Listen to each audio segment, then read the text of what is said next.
नमस्कार। आज हम MHD 13 के अंतर्गत हिंदी उपन्यास स्वरूप और विकास पर बातचीत करने वाले हैं और उसके विशेष हिस्से में उपन्यास में पात्रों का वर्गीकरण और उनकी भूमिका पर बातचीत होगी। आप जानते हैं कि उपन्यास एक महत्वपूर्ण विधा है।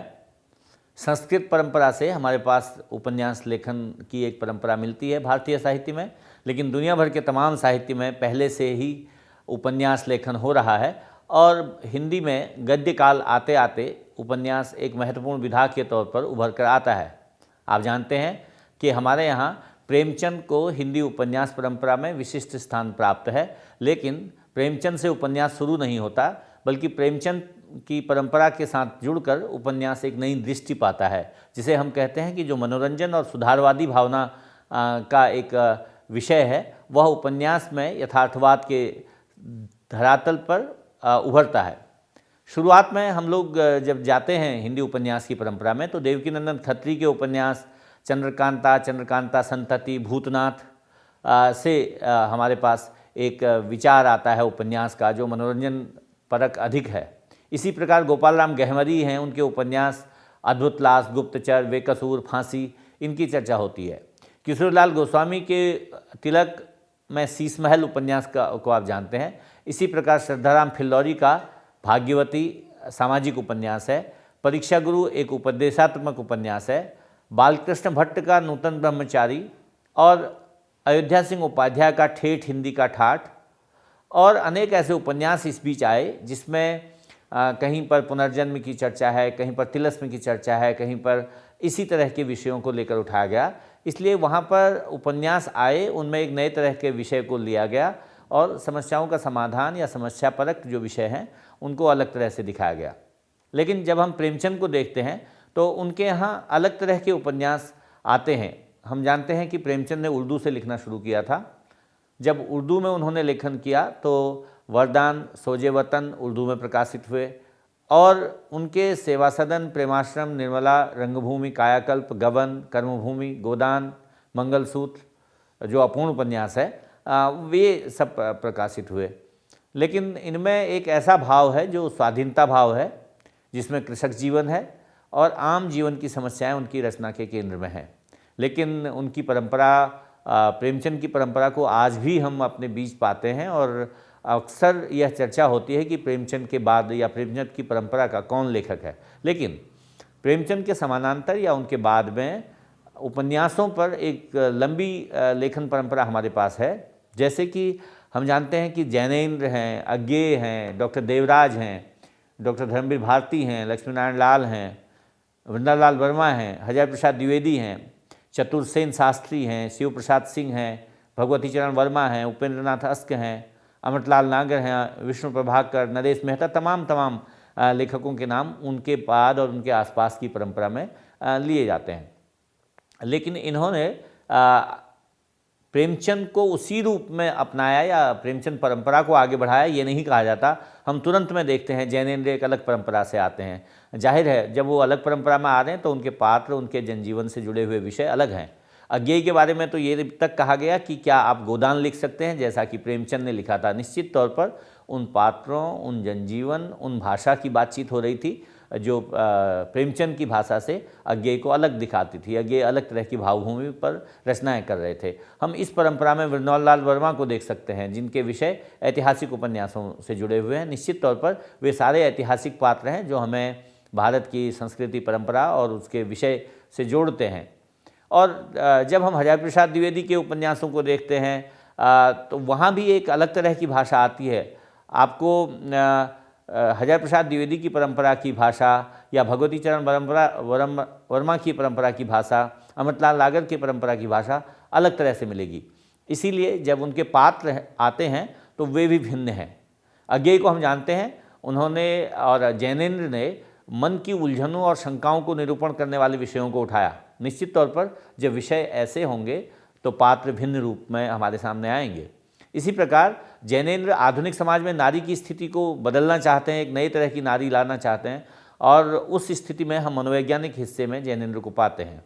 अज्ञेय के शेखर एक जीवनी के पात्र, जैसे शेखर जैसा एक अमर पात्र उन्होंने सृष्टि की और एक क्रांतिकारी युवक शेखर जो असामान्य रूप में प्रतिभाशाली है और साधारण व्यक्तित्व का नहीं है, वह शेखर एक जीवनी का नायक है। इसी प्रकार जब हम फणीश्वरनाथ रेणु को देखते हैं तो उनका मेला आंचल उपन्यास में नायक एक अलग तरह से आता है, जिसमें लोक है नायक, व्यक्ति के स्थान पर वहाँ पर आम जनजीवन को नायकत्व की भूमिका मिलती है। इसलिए जब हम प्रगतिवादी काव्यधारा में यशपाल को देखते हैं, उनकी दादा कामरेड, दिव्या, देशद्रोही, झूठा सच, और बाद में राहुल साकृत्यायन, नागार्जुन, अमृत राय, फणीश्वरनाथ रेणु, राही मासूम रजा, रामधरस मिश्र, शैलेश मटियानी, विवेकी राय आदि अनेक लोगों की प्रगतिवादी चिंतनशील भाषा और उसी तरह के चरित्रों को हम देखते हैं। स्वातंत्रोत्तर जो हिंदी उपन्यास है उसमें बहुत बदलाव आता है।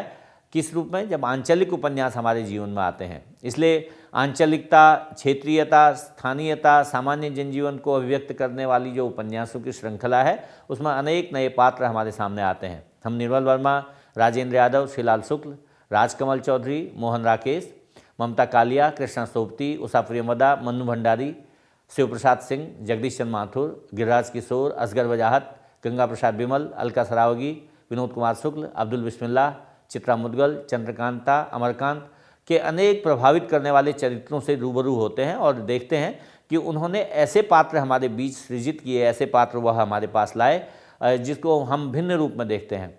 हाल में प्रकाशित गंगा प्रसाद बिमल का उपन्यास इस रूप में विशिष्ट है। उन्होंने अपने एक ऐसे मिथकीय चरित्र को हमारे बीच प्रस्तुत किया जिसमें मानुषखोर एक व्यक्तित्व है, एक प्रतीक है, एक व्यक्ति है, और उस माध्यम से हम परंपरा से, आधुनिकता से, तमाम सवालों से दो चार होते हैं। राही मासूम रजा के उपन्यासों को हम देखते हैं तो उनके उपन्यासों के पात्र जीवन जगत से जुड़े हुए हैं। वे ऐसे पात्र हैं जो हमारे अगल बगल, अड़ोस पड़ोस में, दोस्तों में और रोज़ मिलने वाले व्यक्तियों में मिलते हैं। जैसे टोपी शुक्ला उनका एक पात्र है, केपी सिंह एक पात्र है, सकीना या आधा गांव की मेहरुन्निसा एक पात्र है, इसी तरह से आधा गांव का थानेदार हरनारायण है। ये तमाम ऐसे पात्र हैं जिनको हम अपने जीवन जगत में, अपने समय में आसपास देखते हैं। इस तरह से उपन्यास में जो प्रमुख पात्र हैं वो तो भूमिका में आते ही हैं, लेकिन गौण पात्र भी होते हैं जो अपनी भूमिका में विशिष्ट होने के कारण हमें प्रभावित करते हैं। चित्रा मुदगल का आवां उपन्यास जब आया और बाद में उनको समकालीन उपन्यासकारों में विशिष्ट स्थान उससे मिलता है। इसी प्रकार मैत्रेयी पुष्पा के उपन्यास जब आते हैं और स्त्री लेखन की परंपरा में बहुत नई लेखिकाएं और अनेक महत्वपूर्ण रचनाकार हमारे बीच इस बीच आती हैं, तो उन सब के लेखन से चरित्र, और इसी प्रकार जो दलित लेखन आया उसमें भी अनेक रचनाकारों के माध्यम से नए चरित्र हमारे सामने आते हैं। इस रचना परंपरा के हिस्से को अगर हम देखते हैं तो उपन्यास को हम एक ऐसी रचना के तौर पर समझते हैं या पाते हैं जो सर्वांगीण हिस्से को घेरता है, इसलिए उसमें उपन्यास को महाकाव्यात्मकतापूर्ण रचना भी कहा गया। महाकाव्य से भी तात्पर्य यही था कि रचना में जीवन जगत की तमाम घटनाओं को, दृश्यों को, परिस्थितियों को, स्थितियों को चित्रित किया गया। तो ये महाकाव्यात्मकता उपन्यास को एक महत्वपूर्ण आधार देती है, लेकिन जो मनुष्य जीवन है उसमें जितने तरह के पात्र दिख रहे हैं वे सब धीरे धीरे हमारे बीच आते हैं। इसलिए उपन्यास में कथा की दृष्टि से कई महत्वपूर्ण पात्र आते हैं, कई गौण पात्र आते हैं। चरित्र विशिष्टता की दृष्टि से अगर हम देखते हैं तो अनेक वर्गगत और व्यक्तित्व प्रधान चरित्र हमारे सामने आते हैं। चारित्रिक विकास की दृष्टि से अगर हम देखते हैं तो अनेक गतिशील और अनेक स्थिर चरित्र हमारे सामने आते हैं। शिक्षा के आधार पर देखते हैं तो कई अनपढ़, पढ़े लिखे, कई व्यावसायिक रूप में दक्ष चरित्र हमारे सामने आते हैं। तो इन सब चरित्रों को अगर हम विभाजन के हिस्से में देखें, क्योंकि किसी भी रचना को समझने के लिए ज़रूरी है कि अगर हम पात्रों को समझें तो वे अलग अलग जो भावभूमि से, पृष्ठभूमि से, मनोभूमि से हमारे बीच आते हैं, उन सब में हम अलग अलग तरह के पात्र देखते हैं। जिनको हम प्रधान और गौण पात्र कह रहे हैं या सामान्य पात्र कह रहे हैं, वे सब पात्र उपन्यास के लिए उतने ही आवश्यक हैं जितने कि हमारे लिए नायकत्व की अवधारणा वाले पात्र हैं। क्योंकि कोई भी कथा उसकी उपकथाओं से, उसकी विशिष्ट जो शैली है उससे प्रभावित होकर गढ़े गए पात्रों से बनती है। इसलिए चाहे हम स्त्री पात्र की बात कहें या पुरुष पात्र की बात कहें या हम नए जो उभयलिंगी पात्रों की बात करें, वे सारे पात्र हमें उसी रूप में प्रभावित करते हैं। आज हम संप्रदाय के हिस्से में हिंदू, मुस्लिम, सिख, ईसाई या अन्य जो जातीय धार्मिक पहचान वाले चरित्रों की बात अगर हम करते हैं इसी प्रकार वर्ग पर अगर हम केंद्रित पात्रों की बात करें, कोई व्यक्तित्व प्रधान है या वर्ग विशेष को प्रभावित करने वाला पात्र है या शहरी, ग्रामीण, देसी, विदेशी पात्र हैं, वे सब हमारे लिए उपन्यास में अनिवार्य होते हैं, क्योंकि उसकी कथा की मांग है कि वे सब पात्र हमें उस भूमिका में दिखाई दें जिस भूमिका में कथा बुनी गई है। इसलिए चारित्रिक परिवर्तनशीलता में जो स्थिरता है या गतिशीलता है वो पात्र को जीवंत बनाती है या उसकी भूमिका को निश्चित करती है। व्यवसाय के हिसाब से अगर हम देखते हैं, जैसे कृषक, मजदूर हैं, व्यापारी हैं, अधिकारी हैं, कर्मचारी हैं, सेवक हैं, या उम्र के आधार पर अगर हम देखते हैं युवा, प्रौढ़ और वृद्ध, ये सब तरह के पात्र उपन्यासों में आते हैं और वो अपनी भूमिका निभाते हैं। इसीलिए जो सद असद चरित्र वाले व्यक्ति हैं, गुणों के आधार पर या पारिवारिक संबंधों के आधार पर भी अगर हम कहते हैं तो माता है, पिता है, पुत्र है, पत्नी है, भाई है, बहन है, या तमाम तरह के जो जीवन जगत से जुड़े हुए रिश्ते हैं, वे सब उपन्यास को एक तरीके से बड़ी रचना के साथ प्रस्तुत करते हैं और उसकी महाकाव्यात्मकता में चार चांद लगाते हैं। तो पात्रों के संबंध में बात करते हुए ये हम जरूर कहेंगे कि ये सारे पात्र जो अलग अलग उपन्यासों में आए, जो आज भी हमको याद रहते हैं या प्रभावित करते हैं, उनमें अनेक पात्र हैं। जैसे गोदान एक महत्वपूर्ण रचना है। गोदान के माध्यम से प्रेमचंद ने एक ऐसे नायक होरी को हमारे सामने प्रस्तुत किया और धनिया जो उसकी पत्नी है वह भारत की विशेष संस्कृति को सजीव कर देते हैं, ग्रामीण संस्कृति को।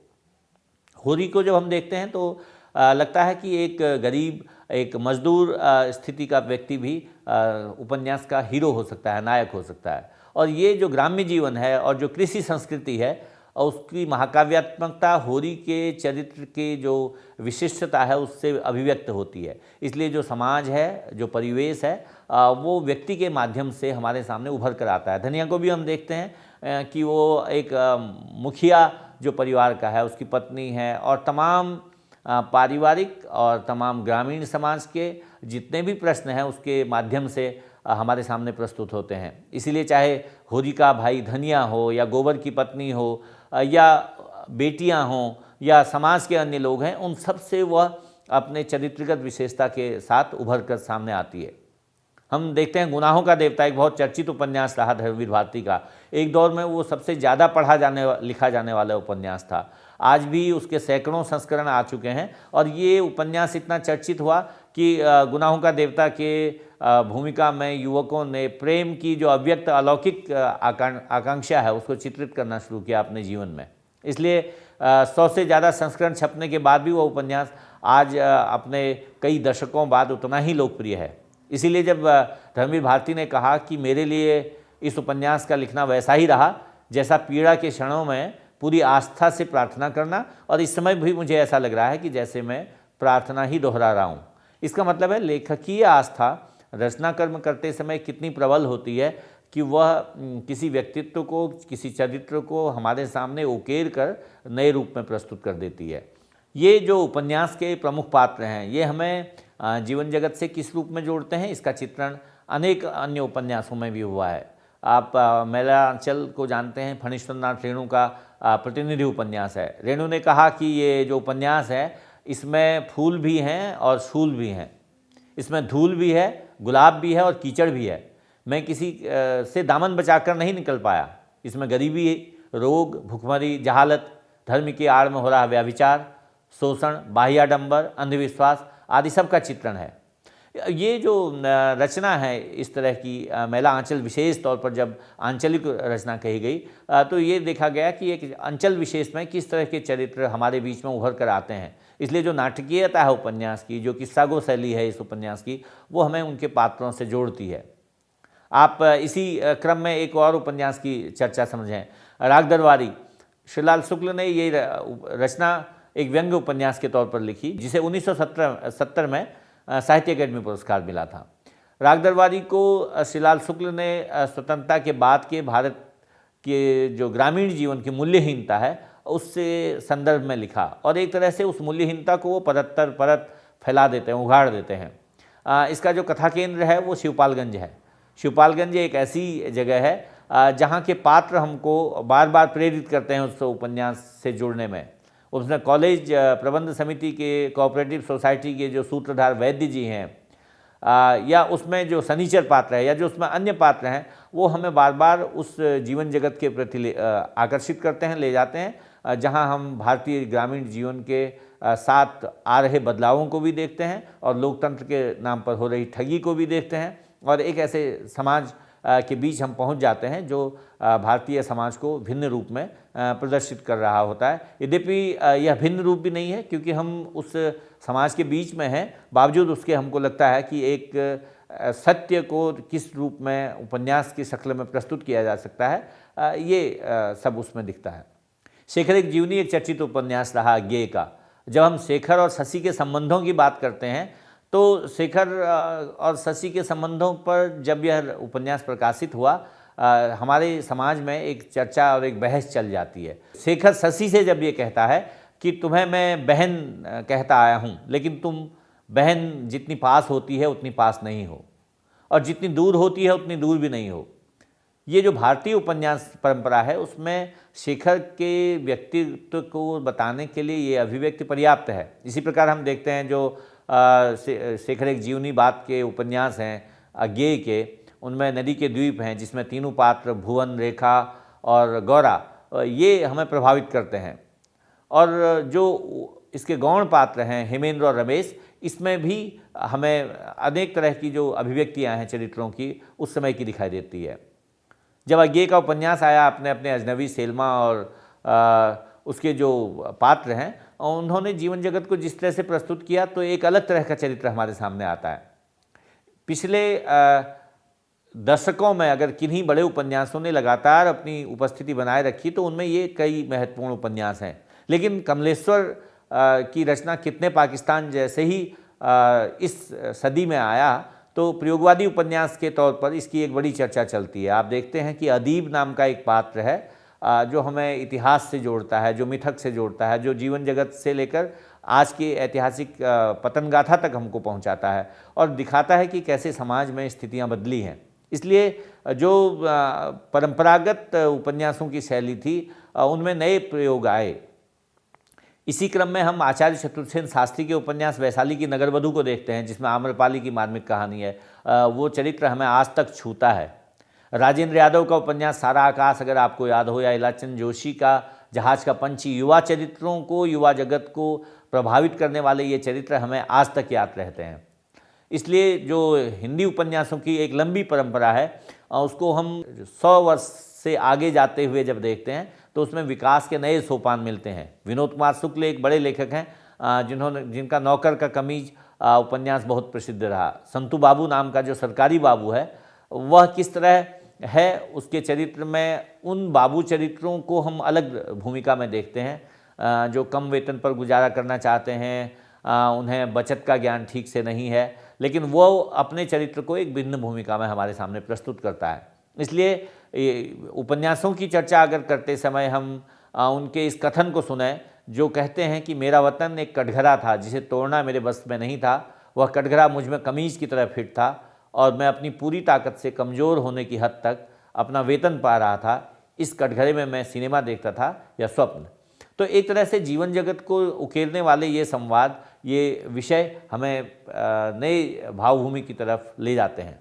इसी तरह जैसे प्रदीप सौरभ का एक उपन्यास आया तीसरी ताली, तो पहली बार ये लगा कि एक उपेक्षित चरित्र का हिस्सा हमारे सामने है, विशेषकर हम जिसे तीसरा लिंग या उभयलिंगी कहते हैं। ऐसे चरित्रों पर, उपन्यासों पर एक नई व्यवस्था हमारे समाज में उभर रही थी और राजनीतिक तौर पर भी, सामाजिक तौर पर भी एक ऐसे वर्ग को देखा जा रहा था जिसको उपेक्षा की दृष्टि से देखा जाता था। आज हम देखते हैं किन्नर समाज या जिसे हिजड़ा समाज कहते हैं, उनमें एक नई तरह की प्रवृत्ति आई और उन्होंने अपनी भूमिका को मुख्य रूप में निभाना प्रारंभ किया। तो राजनीतिक क्षेत्र से सामाजिक क्षेत्र के दबाव हम समझ सकते हैं कि लेखक तक पहुंचते हैं और इस परंपरा में अनेक लेखकों ने, अनेक रचनाकारों ने आजकल जो तीसरा लिंग या उभयलिंगी समाज है उसको भी अपने रचना का विषय बनाया है। इसलिए जब तीसरी ताली प्रकाशित हुआ तो उसमें कथानक और पात्र सृष्टि की दृष्टि से ऐसे क्रांतिकारी रचना समझा गया या कहा गया। इसलिए हम जब हिंदी उपन्यास की इस परंपरा की तरफ चलते हैं तो उपन्यास परंपरा में हमें अनेक पात्र प्रभावित करते हैं और एक तरह से इस दौर में जो नई रचनाएं आई उसमें चाहे दलित लेखन की परंपरा के उपन्यास हैं, चाहे स्त्री लेखन की परंपरा के उपन्यास हैं, चाहे आदिवासी जीवन जगत से जुड़े हुए उपन्यास हैं, या हम अलग अलग क्षेत्रों के हिस्से से देखते हैं जो उपन्यास आ रहे हैं, वे अपने प्रधान चरित्रों के माध्यम से, गौण चरित्रों के माध्यम से हमें प्रभावित करते हैं। और जो चारित्रिक विकास ऐसे रचनाओं में दिख रहा है रचनाकारों के द्वारा प्रस्तुत किया हुआ, वे सब सर्वांगीण चित्र को प्रस्तुत करने के लिए पर्याप्त हैं। इसीलिए हम अलग अलग क्षेत्र के अलग अलग विषयों को उठाने वाले रचनाकारों से प्रभावित होते हैं। एक दौर में शिवानी के उपन्यास जब धारावाहिक तौर पर धर्मयुग में प्रकाशित हो रहे थे तो उनके पात्रों को कभी कोलकाता के समाज से, कभी कुमाऊं के समाज से, और कभी ग्रामीण जीवन जगत से जुड़ा हुआ, और कभी एकदम अभिजात्य पात्रों के संदर्भ में हम लोग देख पाते हैं। शैलेश मटियानी के उपन्यास जब प्रकाशित हुए तो उनके पात्रों को हम आम जनजीवन से जुड़ा हुआ देखते हैं, और वे ऐसे पात्र हैं जो हमें प्रेरित करते हैं कि समय समाज के साथ कैसे परिस्थितियां बदलने से नए तरह के पात्र और नए तरह के चरित्रों की सृष्टि रचना माध्यमों में भी आने लगती है। इसलिए हिंदी उपन्यासों में जो चारित्रिक वैशिष्ट की रचनाएं हैं या चरित्र प्रधानता है उपन्यासों में, वह अलग तरह से आने लगी। हमने देखा कि एक दौर में कविता, कहानी या नाटक में जो प्रधान चरित्र होते थे वे राजा होते थे या उनके समाज से जुड़े हुए लोग होते थे, और जो आम आदमी है उसकी भूमिका उसमें जयकारा लगाने वाले, नारे लगाने वाले, या उनके साथ युद्ध में खेत हो जाने वाले, या दरबार में उनके लिए झुके रहने वाले चरित्रों की थी। और समय के बदलने के साथ, लोकतांत्रिक समाज आने के साथ, महाकाव्यात्मक जो चरित्र थे, जो महत्वपूर्ण चरित्र थे, वे सारे चरित्र, वे सारे आख्यान परक चरित्र अचानक हमारे लिए अपने बीच के चरित्र हो गए। इसीलिए जो गोदान का होरी है हमारे लिए हीरो बन जाता है। तो जो होरी का हीरो बनना है, ऐसे चरित्रों का जो सृजन है उसमें लिंग का, जाति का, धर्म का, वर्ग का, संप्रदाय का या व्यवसाय का या उसके पढ़े लिखे होने का प्रभाव ना होकर इस तरह का प्रभाव होता है कि वह अपने चरित्र को ठीक से निभा सके, अपने चरित्र की उपस्थिति उस रूप में कर सके जैसे कि उपन्यासकार ने कथानक की सृष्टि की है। इसलिए हम जो विभिन्न प्रकार के उपन्यासों को देखते हैं रचनाधर्मिता के संदर्भ से, इन विषयों में हमें अलग अलग तरह के चारित्रिक विकास दिखाई दिए हैं। हमारा जो आज का उपन्यास है वह ऐसे चरित्रों से लैस है जो चरित्र केवल चरित्र की भूमिका में नहीं है, बल्कि उन चरित्रों में हम कई बार ये देखते हैं कि आज का जो नायक है वह सुपर हीरो नहीं है। सुपर हीरो नहीं है इसका मतलब है कि हम समाज में ऐसे चरित्रों को घटित होते हुए देख रहे हैं जो घटित हो रहे हैं हमारे बीच में, कैसे, जैसा समाज है, क्योंकि बदलती हुई सामाजिक परिस्थितियों का जो प्रतिफलन है वह हमें दिख रहा है समाज में। वो चरित्र जो कभी हीरो हुआ करते थे हमारे जीवन के, वह अब हीरो नहीं है। इसलिए ये जो काव्यात्मक गाथा से जो गद्यात्मक गाथा तक आने का समाज का परिवर्तन है वो हमें आज के उपन्यासों में दिखाई देता है।